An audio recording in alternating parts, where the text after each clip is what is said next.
चरणों में सत सत प्रणाम करता हूँ। प्यार भी भरपूर गया, मांग का सिंदूर गया, नन्हे ननियालों की लंगोटियां चली गई। सर आपके घर का तो एक आदमी मरा है साहब, मेरे घर की तो रोटियां ही चली गई, मेरे घर की तो रोटियां ही चली गई। अरे हम अपनी जान के दुश्मन को अपनी जान कहते हैं, मोहम्मद की इसी माटी को हिंदुस्तान कहते हैं, मोहम्मद की इसी माटी को हिंदुस्तान कहते हैं।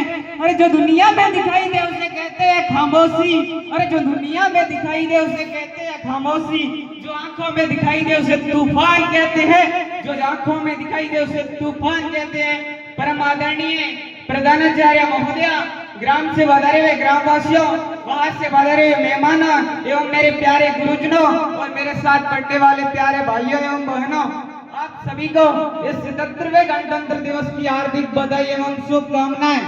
मैं कक्षा 10वीं का छात्र ओम प्रकाश ओडाना इस 77वें गणतंत्र दिवस पर दो शब्द व्यक्त करना चाहता हूँ। अगर मुझसे कोई भूलवश गलती हो जाए तो क्षमा करना। यही आगाज है मेरा, यही अंजाम होना चाहिए, वतन पर मिटने वालों का यही अरमान होना चाहिए। चाहे आप गीता पढ़ते हो या कुरान, हमारे सीने में सदा हिंदुस्तान होना चाहिए, हमारे सीने में सदा हिंदुस्तान होना चाहिए।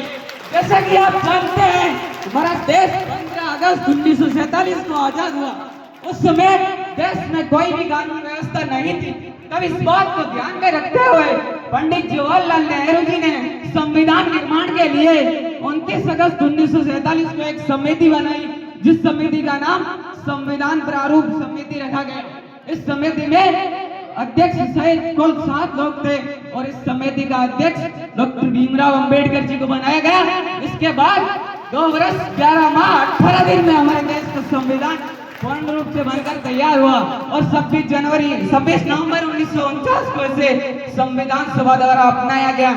तब से हम इसे 26 नवंबर को संविधान दिवस के रूप में बड़े धूमधाम से मनाते हैं। फिर बात यह आती है कि हमारा संविधान तो 26 नवंबर 1949 को बनकर तैयार हुआ था, लेकिन इसे 26 जनवरी 1950 को कैसे लागू किया, आइए समझते हैं। जब 31 दिसंबर 1929 को रावी नदी के तट पर कांग्रेस अधिवेशन की शुरुआत की गई, इसी अधिवेशन में 26 जनवरी 1930 को पंडित जवाहरलाल नेहरू ने पूर्ण आजादी का नारा दिया और पूर्ण साम्राज्य का प्रस्ताव रखा और कहा कि अगर ब्रिटिश सरकार 26 जनवरी 1930 को 30 तक भारत को डेमोनियन स्टेट का दर्जा नहीं देती है तो भारत खुद आजाद घोषित कर देगा।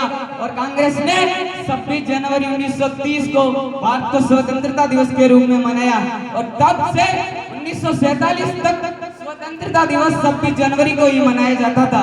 बाद में जब 15 अगस्त 1947 को हमारा देश आजाद हुआ तो स्वतंत्रता दिवस की हमारे सामने एक नई तारीख आई गई थी 15 अगस्त। तब से स्वतंत्रता दिवस तो 15 अगस्त को मनाने लगे।